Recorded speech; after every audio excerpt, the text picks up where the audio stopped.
Hey guys, I'm back, welcome back to the channel, and in today's video I'm going to be doing a movie review on Mission Impossible Dead Reckoning Part 1. This is the 7th Mission Impossible movie. It is the first of a two-parter that will conclude the franchise. It was released in 2023. It stars Tom Cruise, Hayley Atwell, and Rebecca Ferguson. In this movie, Ethan Hunt and his IMF team must track down a terrifying new weapon that threatens all of humanity before it falls into the wrong hands. Not much else to say, needless to say this will be a spoiler-free review. So without further ado, let's just begin with this review and let's start talking about the positives. So getting straight to the point, just as you and I had hoped, Mission Impossible Dead Reckoning Part 1 is another thrilling, fun, exciting, wow-inducing and extremely entertaining piece of escapism in the Mission Impossible franchise. Tom Cruise has of course done it again, yet again.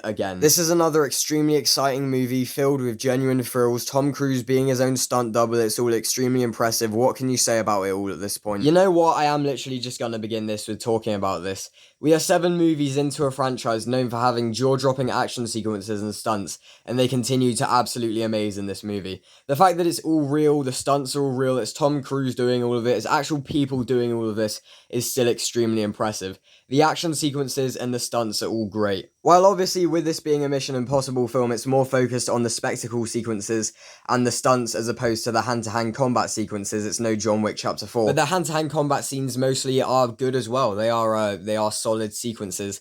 And there were also just like several moments in this film which almost had me on the literal edge of my seat, like genuinely like had an actual physical reaction out of me. Like there are several scenes in this film which are so well done, I was genuinely thrilled in a literal way. And not just like exclusively action sequences either.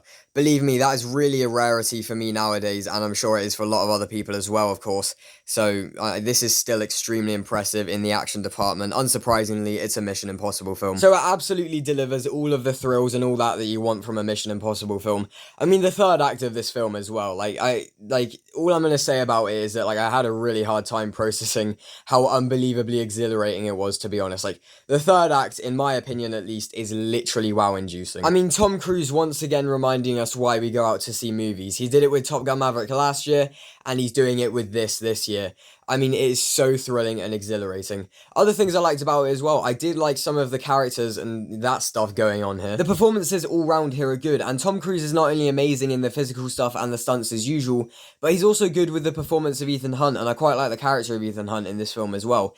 In a way, he sort of kind of feels like a character who's been impacted by events of previous films, or at least that's kind of how I felt. Other characters are good as well. Hayley Atwell's character of Grace, a new character introduced in this film, she is good. She's an interesting enough character. She's sort of developed enough, and Hayley Atwell does give a good performance. Rebecca Ferguson is back in this movie as Ilsa Faust. She's still pretty good.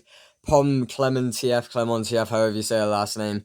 A lot of people know her from Guardians of the Galaxy. She plays Mantis, is in this movie, who plays a new character known as Paris, who is pretty good as well. And you obviously have Benji and Luther as well. They do feel a little bit sidelined in this movie, especially Luther, but having them in the film can never be a bad thing, of course. And I really like the main story with AI being the main villain. It's very societally relevant, and because the AI itself is so deceptive, it creates so much, it just adds so many interesting elements and layers to the story, and so much tension as well, as you start to obviously question a load of things, and it's such a Mission Impossible thing to do, and this movie just makes really good use of the Mission Impossible formula, which is just perfected by this point. And what's really good about this movie is how it's a part 1 of 2, and it still manages to tell a complete story while setting up and getting audiences excited for the next chapter, which is something that part 1s this year haven't been very good at doing with Fast X and Across the Spider-Verse. So now let's move on to the negatives. As with Top Gun Maverick, I had a really hard time thinking of negatives for this film. I did feel like there were a few issues with the story and the script and stuff. It's a very layered story is what it is, but it does feel like it can border on convoluted at times. The script is kind of weak, and there's a lot of exposition in the film which kind of bogs it down a bit, and there are some scenes of exposition and dialogue which go on a bit too long. The dialogue at times can feel kind of weak. It is about a 2-hour, 43-minute movie, and for the most part it does fly by, actually. I mean, I got to the third act, I was like, wow, I'm here already. But I do feel like it maybe sort of could have been tightened up slightly in a few places. As I said, a few scenes of exposition and dialogue and plot, I feel like do kind of remind you that the movie is the length that it is. I wouldn't say you feel the length, but you do feel kind of reminded of the length, or at least in my opinion, if that makes sense. A couple other things as well. Again, I love what they did with the AI villain, but the human villains are considerably weaker in my opinion. Obviously, the movie uses very minimal CGI, and when there is CGI, I do feel like it is slightly dodgy in a few places. But all of that is just me nitpicking. I'm sorry this review has been very short. I probably could have talked about it in a bit more detail, but I've been very busy today on the day of recording this, and I do want to get this review out. All you have to know is that I loved it. Just a final thing I want to say about this film as well. With Mission Impossible, the films critically have been topping themselves since Mission Impossible 3, specifically with the Rotten Tomatoes scores. And with Mission Impossible Fallout, which is currently sitting at a 97%, that was considered to be the peak. I consider it to be the peak. Many other people consider it to be the peak. 97% is absolutely insane, especially for the 6th film in a franchise. And so I was literally just like, this film is not going to top it at all. And I think it was at 100% on Rotten Tomatoes, this film, when there were around 100 reviews, I think. Yeah, around 100 reviews, I'm pretty sure. It stayed at like 98%, 99% for a couple of days. That now it's dropped down to a 96%, which is still amazing, obviously. But for a few days, it did top Fallout. So, I mean, the Mission Impossible franchise has done the impossible again, or it did the impossible again, at least. I am calling it right now. Mission Impossible Dead Reckoning Part 2 will not top this film.